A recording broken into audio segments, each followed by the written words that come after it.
Hello friends, how are you all? Hope you all are fine and wish you a very happy New Year to 2021. I am Deepika and you watching my channel named Maths with Arna. Yesterday I taught you the basic concepts of line and angle from class 9. Today continuing that topic, ठीक है, हम आगे theorem 10.6.1 पढ़ेंगे. इसमें सिर्फ एक यही theorem है पहले शुरू में, फिर उसके बाद है एग्जाम्पल्स करेंगे. बहुत सिंपल थ्योरम है. जैसे कि पहले हम थ्योरम पढ़कर स्टेटमेंट रीड कर लेते हैं और देख लेते हैं स्टेटमेंट कहता क्या है. तो स्टेटमेंट कहता है if two lines intersect each other then the vertically opposite angles are equal. It means अगर दो लाइन है और वो इंटरसेक्ट करती हैं, ठीक है, क्या है, टू लाइन्स हैं और वो इंटरसेक्ट करती हैं A B and C D. ठीक है, टू लाइन्स है, ये इंटरसेक्ट करती है. इंटरसेक्ट कहाँ पे कर रही है, ओ पर. तो हमें गिवन क्या है, ठीक है, ओ पर. तो वर्टिकली एंगल्स फॉर्म्ड होते हैं भाई. ये वाला हमें दिखाना है वर्टिकली अपोजिट एंगल इक्वल होंगे. वर्टिकली अपोजिट है, ये दोनों इक्वल होंगे. हमें ये पता है, बस हमें प्रूफ करके दिखाना है ये वर्टिकली इसके अपोजिट के इक्वल होगा. ठीक है, तो हमें गिवन क्या है, हमें गिवन है, क्या गिवन है, हमें गिवन है कि A B and C D are two lines. क्या है ये, दो लाइन्स हैं, are two lines intersect at O. O पे इंटरसेक्ट करती हैं. ठीक है, ओ पे इंटरसेक्ट करती हैं. टीपीटी क्या है, हमें प्रूफ क्या करना है, हमें प्रूफ ये करना है कि एंगल ए ओ सी तो इक्वल होगा एंगल बी ओ सी के and angle A O D equal होगा एंगल बी ओ सी के. देखो इस फिगर में देखो, ए ओ सी तो इक्वल होगा बी ओ डी के. ठीक है, बी ओ डी के and angle A O D equal होगा एंगल बी ओ सी के. ये हमें प्रूव करना है कि अपोजिट एंगल्स क्या होते हैं, इक्वल होते हैं वर्टिकली. बहुत सिंपल है. देखो पहले हम क्या करेंगे, हमें पता है ए ओ बी क्या है, एक लाइन है. अगर ए ओ बी एक लाइन है, ए ओ बी एक लाइन है, तो एंगल ए ओ डी और प्लस एंगल बीओसी क्या बना रहे हैं, लीनियर पेयर फॉर्म कर रहे हैं. ठीक है, अगर ये लीनियर पेयर फॉर्म कर रहे हैं तो इन दोनों का सम क्या होगा, 180 होगा. तो हम लिखेंगे सिंस, ठीक है, प्रूफ करते हैं हम, since A O B is a line. अगर ये लाइन है तो देयरफॉर, अगर ये लाइन है तो क्या होगा, अगर ये लाइन है तो angle A O D plus angle B O D का सम 180 होगा. और इसको हम फर्स्ट मान लेंगे बाय लीनियर पेयर. ठीक है, या तुम लिख सकते हो they form a linear pair. ठीक है, अब देखो इसको बहुत ध्यान से देखो. पहले मैंने क्या किया, पहले मैंने इसको लाइन माना. अब मैं क्या करूंगी, बीओसी को लाइन मानूंगी और इन दोनों का सम 180 दिखा दूंगी. ठीक है, अब मैं जब इन दोनों का सम 180 दिखाऊंगी तो ये मेरा कॉमन आएगा ना, तो दोनों में कट जाएगा, ये मेरे दोनों इक्वल आ जाएंगे. तो मैं अब लाइन लेती हूँ. हम दूसरे पेयर के साथ भी कर सकते थे, आपकी मर्जी, आप किसी के भी साथ कर लीजिए. तो अब मैं लिखूंगी सिंस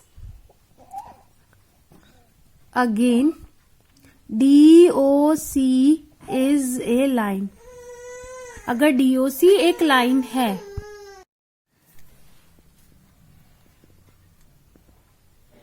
डीओसी क्या है, एक लाइन है.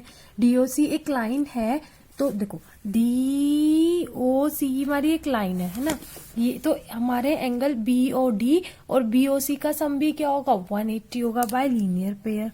तो angle BOD plus angle BOC का सम कितना होगा, 180 डिग्री. ये सेकंड हो जाएगी. सेम रीजन क्या होगा, ये लीनियर पेयर फॉर्म करते हैं. अगर हमारी एलएचएस इक्वल है तो आरएचएस भी क्या होगी, इक्वल होगी. तो from equation first and second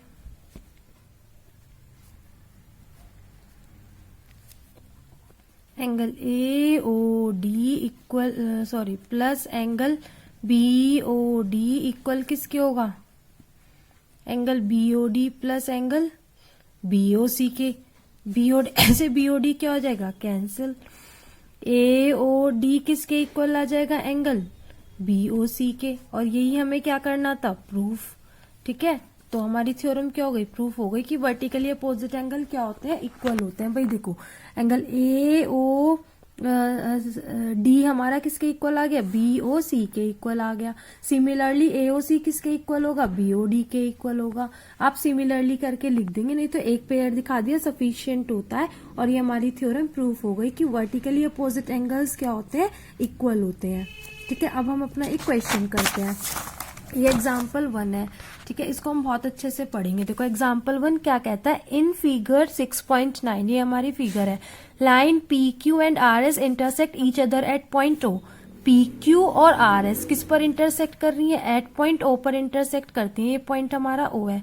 तो देखो अगर ये इंटरसेक्ट करती हैं ये लाइन, तो POR किसके इक्वल हो जाएगा, QOS के। और POS किसके इक्वल हो जाएगा, ROQ के, वर्टिकली अपोजिट एंगल। और इन दोनों का रेशियो दिया हुआ है, तो हमें यहाँ पे लिख लेते हैं। गिवन क्या क्या है, गिवन है हमें कि PQ and RS intersect each other at point O and angle POR ratio angle ROQ equal दिया हुआ है 5:7। ठीक है, सारे एंगल्स फाइंड करने हैं हमें। टू फाइंड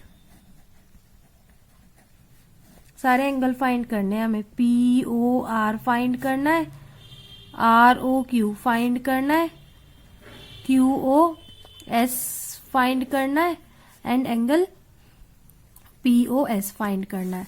तो सबसे पहले हम सॉल्यूशन निकालते हैं। और देखो सॉल्यूशन में जो हमें गिवन है वो लेके कर चलते हैं।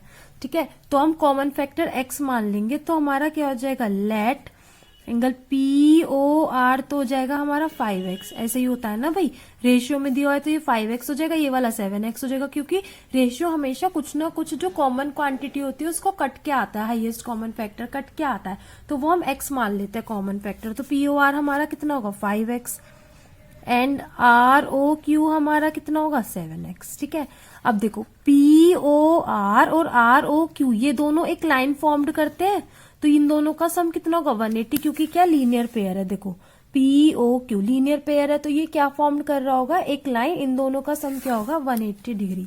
Now angle POR plus angle ROQ का सम होगा हमारा 180 डिग्री। क्योंकि since PQ is a line, so they form linear pair. ये लीनियर पेयर फॉर्म करते हैं। POR कितना है, 5x, ROQ कितना है, 7x is equal to 180 degree. 5 plus 7 कितना हो गया, 12x is equal to 180 degree. x कितना आया, 180/12। 12 1 जा 12, 12 5 जा 60। x की वैल्यू कितनी आ गई, 15। हम एंगल निकाल लेते हैं अब। तो हमारा एंगल POR कितना होगा, 5 × 15 यानी कि 75 डिग्री। एंड ROQ कितना होगा हमारा, 7 × 15 इज इक्वल टू 105 डिग्री। दोनों आ गए। अब देखो, अब हमारा जितना यहाँ पे देखो, जितना POR है, ठीक है, जितना POR है उतना होगा QOS। ठीक है, एंगल QOS के इक्वल होंगे और दोनों होंगे 75 डिग्री। जितना एंगल हमारा ROQ है, जितना एंगल हमारा ROQ है उतना एंगल होगा हमारा POS। और ये वाले होंगे हमारे 105 डिग्री। क्यों, बिकॉज वर्टिकली अपोजिट एंगल से। ठीक है, हमने ये क्या कर दिया, फाइंड कर दिया। ये बहुत सिंपल था और hope you understand the question, both of the question very well. Theorem 6.1 and example 1। ठीक है, और thank you for watching. Please like and subscribe my channel, keep sharing and watching my videos. Thank you so much and once again wish you a very happy new year.